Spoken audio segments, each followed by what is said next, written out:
मैं अभी राजभवन से वापस आया हूं। माननीय लेफ्टिनेंट गवर्नर साहब से मेरी मुलाकात हुई।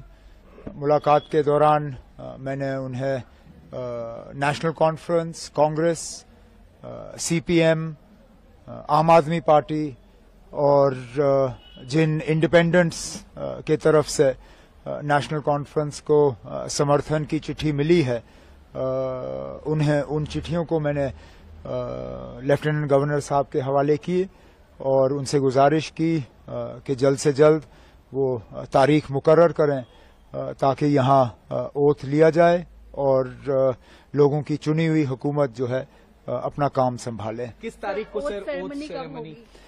अब ये लंबा सिलसिला रहेगा क्योंकि ऐसा नहीं है कि एक इलेक्टेड गवर्नमेंट को दूसरे इलेक्टेड गवर्नमेंट का जो है में तब्दील होगा।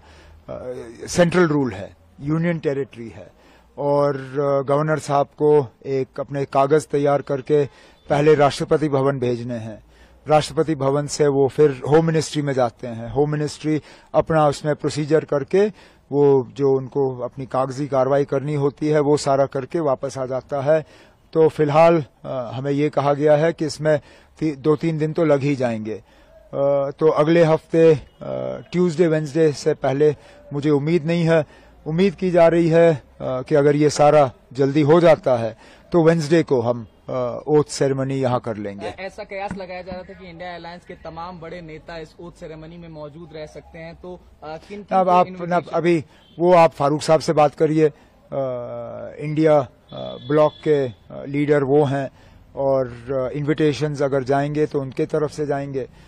मुझे जिनको इनवाइट करना होगा वो अपने तरफ से मैं कल बैठ के उन्हें जो है दावत दूंगा।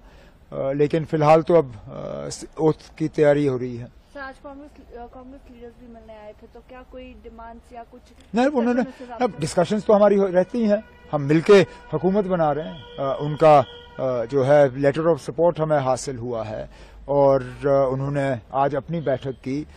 उनकी अपनी बैठक में उन्होंने अपने हाईकमांड को इजाजत दी कि वो सीएलपी का जो है फैसला करें, सीएलपी लीडर का फैसला करें। तो हमने जो अपनी अंदरूनी बातें करनी थी वो हमने की।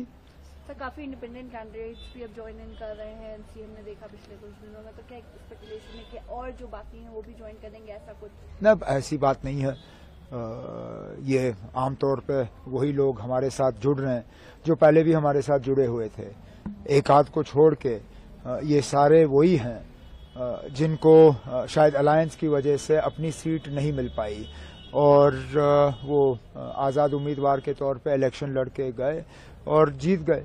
अब वो अपने नेशनल कॉन्फ्रेंस के साथ में वापस आना चाहते हैं और एक आध ऐसा है जो नेशनल कॉन्फ्रेंस में रह के हमारे साथ एक नया रिश्ता कायम करना चाहता है, जिसकी हमने सराहना की, जिसको हमने वेलकम किया और इन्हें लोगों के वोट हासिल हुए क्योंकि लोगों की उम्मीदें हैं कि उनके इलाकों में काम होंगे और मेरा फर्ज बनता है कि उनके मैं जो है हाथ पकड़ के उनके इलाकों में उनकी मदद करूं। सर, एक आखिरी सवाल।